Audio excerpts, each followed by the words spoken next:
Well, in this latest recording in the series of Vaughan Williams Society interviews, I'm joined by David Temple, who's the music director and conductor of the Crouch End Festival Chorus, which celebrates its 40th anniversary this year. David, I've been a music journalist for exactly 40 years, so we're both celebrating at the moment. And the particular celebratory concert that we'll be talking about is one that takes place in May in Holy Trinity Sloane Square, and amongst other works, it includes the Vaughan Williams Mass in G minor, which we will talk about in a moment, David. But tell me the origins. Let's go back those 40 years and talk about the origins of the Crouch End Festival Chorus. It's sort of a bit of an accident in a way, isn't it? Yeah, sort of. I was very good friends with a fellow singer in the London Philharmonic Choir called John Gregson, and we both lived in Crouch End. And we decided that we were going to hold a concert for the Crouch End Arts Festival.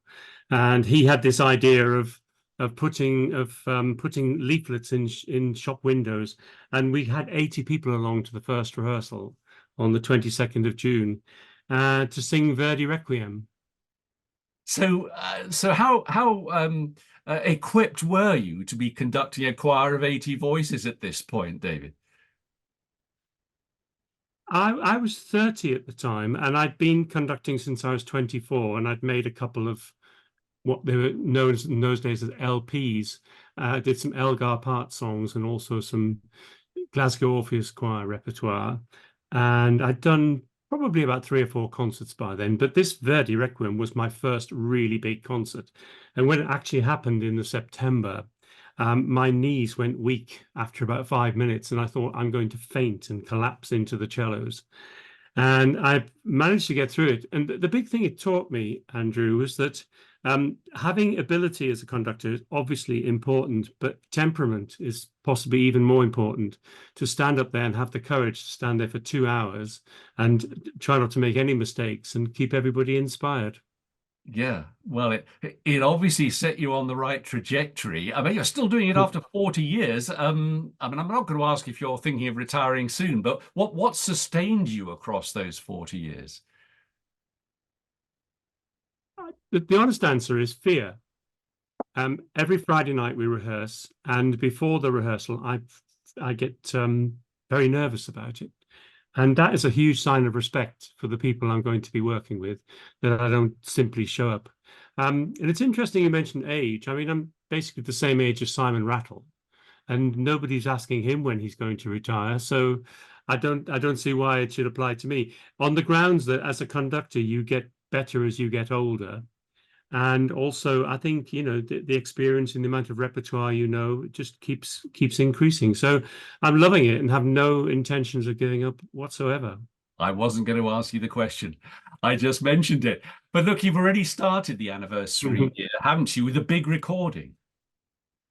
We've just recorded Elgar's The Kingdom for Signum Records, and it is the most fun anybody's ever had in their lives.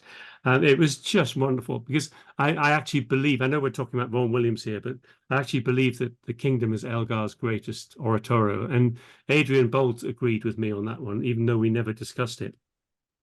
But it was fantastic. And I've just heard the first edit, and I'm very excited about it. Well, we'll look forward to that coming out. Well, let's move on to the concert that I mentioned in Holy Trinity Sloane Square coming up next month in May. We've got 3 works by Black composers, with Florence Price getting a look in, as well as Ken Burton. Florence Price is getting a lot of mentions these days, and new recordings. And then the main fare, as it were, we have the Allegri Miserere, we have the Tallis 40-part motet, and Vaughan Williams's Mass in G minor. Vaughan Williams's Mass in G minor done with a large choir, David, and we're not used to that at all. I mean, is that in any way authentic, I wonder? Well, I don't know of any recordings by large choirs, but there are many performances by large choirs, and I believe that the first performance was by a large choir in Birmingham in the early 1920s. But Vaughan Williams was a great believer in adapting his music to suit the forces. He wasn't like Elgar. Elgar fell out with Adrian Bolt for suggesting that he should reduce the number of strings for the Dream of Gerontius. Now, with the Mass in G minor, what I do is that I have two choirs as specified. And for most of the solo work, I have a very small chamber ensemble who sing that together when the four parts are singing together. And when it's a single voice, I actually have a single voice singing it. So it's actually in four planes rather than in three, as Vaughan Williams wrote it. And it's very easy for this particular performance because in the Spem and Allium, those who are doing choirs 1 to 4 sing choir 1 in the Vaughan Williams, and those who are doing 5 to 8. So it's very easy to organize the rehearsals. It's just them on that side and them on that side. And I find that having the little chamber choir for the solo things works really well because what I find is that if you have professional soloists singing with a cathedral choir, the sound is so different from what you would get either in an opera or in the cathedral normally. So what I have is a very sort of pure chamber choir, so the sound matches very, very beautifully. Just give me a feel. I don't know how you're going to do this, but give me a feel for what that sound of a large choir singing the Mass in G minor actually does sound like, and perhaps anticipate what it's going to sound like, in Holy Trinity. Well, first of all, I've never performed in Holy Trinity before, and I simply can't wait. But what I would say, Andrew, is that there are some really good amateur choirs around, and I consider my Crouch End Festival Chorus to be one of those. And if you were listening to the full choir, and the choir has been taught the music really, really well, you could close your eyes and think you're listening to a chamber choir because you can get incredible detail from a large choir. It doesn't have to sound like a football crowd. So I do pride myself in getting the choir to sing beautifully in tune and also with a very tight ensemble. Every now and again, you get the big symphonic sound, which I think is a color that we can add to this piece, which you simply wouldn't get in a cathedral. It's easy to forget, even though it's obvious, that this is a post-Great War work. It's in that clutch of pieces, the Pastoral Symphony, Shepherds of the Delectable Mountains, written immediately after the Great War. I mean, do you hear something of the atmosphere of, well, reflections on the war on Vaughan Williams's part, seeing as he was very much involved himself?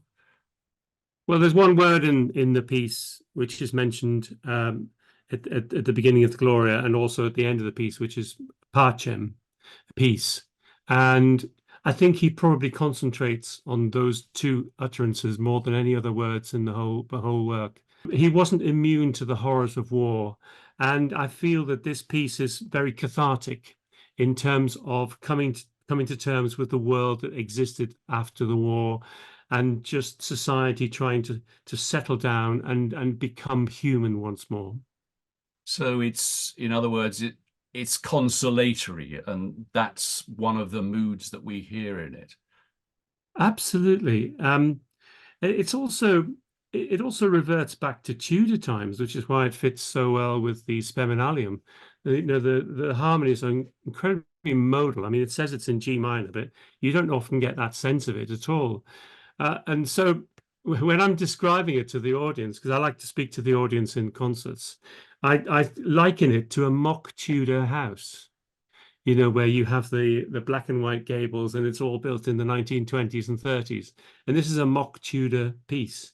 And I think it works brilliantly. Of course, it followed straight on from the Fantasia on the theme of Thomas Tallis, which, of course, is very similar in its concept, where you have a small ensemble, and then I think is it two string groups or one string group, a larger string group? I can't remember. And that's about 10 minutes, and that was written for Gloucester Cathedral, I think, in 1910. So the pieces are very closely linked, and even though they're probably about 12 years apart, the Great War happened right slap bang in the middle of that. Well, look, tell us what else people can actually hear from the choir in the course of this 40th anniversary year, David. Do you know what? We're doing our next concert after this one is in King's College Chapel. And we must be the only choir ever to sing in King's College Chapel and sing Duke Ellington. We're doing Duke Ellington's Sacred Concert with some music by Philip Glass, Fanny Mendelssohn, and James McCarthy. So it's a first half of a cappella works, and then we joined with a big band in the second half, and we do Sacred Concert, which is a jazz piece for choir. And then we're doing a prom, which I can't tell you about because it's not been announced yet, but it's a very popular work, and it's a work that's very close to my heart. And after that, we're doing Elijah in October with the wonderful James Platt. I don't know if you've come across him, but he's a fantastic singer. One of the best Elijahs ever. So lots and lots of work coming up, and really thrilled to and very proud to be part of this wonderful choir. I should ask you how you've swung it to do Duke Ellington, complete with appropriate musicians in King's College Chapel. Am I going to ask you that? I probably am, actually. Yeah, you are. You are. Well, I have a really lovely musical and also personal relationship with Daniel Hyde, who was the successor to Stephen Cleobury at King's. And we were talking about music, and he said that he sang the Ellington Sacred Concert when he was a youngster. And I said, well, what I'd love to do is to do that piece in your chapel. And he said, go for it, do it. So, it was a doddle, really.